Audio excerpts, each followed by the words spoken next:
Hello friends, আমি Ambika smile অম্বিকার নতুন একটি মিনি ব্লগে তোমাদেরকে আরও একবার স্বাগত আর অনেক অনেক ভালোবাসা। তোমরা সবাই কেমন আছো বন্ধুরা? আই হোপ সবাই খুব ভালো আছো, আমিও বেশ ভালো আছি।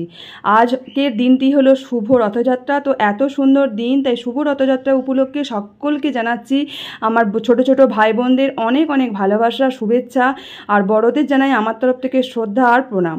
তো বাঙালিদের সবথেকে জনপ্রিয় উৎসব বলতে পারো এই রথের মেলা, মানে জগন্নাথ দেবের স্নান যাত্রা বলতে পারো আজকেই। তা আজকের দিনেই জগন্নাথ দেব যাবেন হচ্ছে তার মাসির বাড়ি, আবার 8 দিন পর ফিরবেন তার মাসির বাড়ি থেকে নিজের বাড়ি। তো এত সুন্দর একটা দিন, আর বাঙালিদের এই জনপ্রিয় উৎসবটি বছরে একটি বারই পালিত হয়।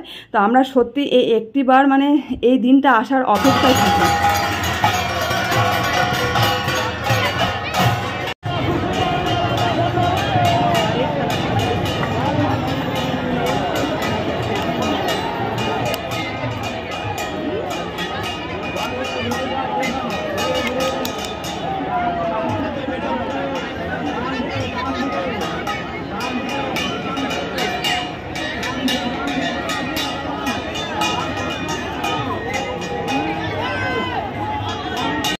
রথের মেলায় এসেছি আর মেলা দেখবো না তাই কখনো হয়? আর মেয়েদের তো এটা লোভনীয় জায়গা মেলা। মেলা মানেই হচ্ছে খাবো দাবো, ঘুরবো, আনন্দ করব।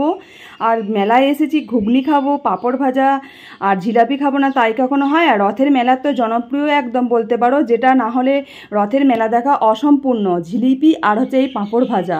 তো ভীষণ আনন্দ করে আমরা কিন্তু উপভোগ করে খাচ্ছি জিলিপি আর পাঁপড় ভাজা। তোমরা কে কে রথের মেলা দেখছো আর কে কে এরকম সুন্দর সুন্দর জিলিপি আর পাঁপড় ভাজা খাচ্ছ অবশ্যই কিন্তু কমেন্টসে জানাইও, একদম জানাতে ভুলো না।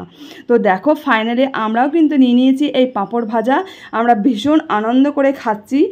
আর রথের মেলাতে বলতে পারো এই জিলিপি আর পাঁপড় ভাজা ছাড়া কিন্তু রথের মেলা অসম্পূর্ণ।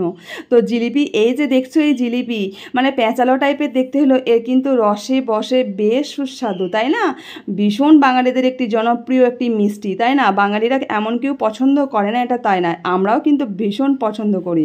তো চলো বন্ধুরা, আমার মিনি ব্লগটি কেমন লাগলো অবশ্যই জানি।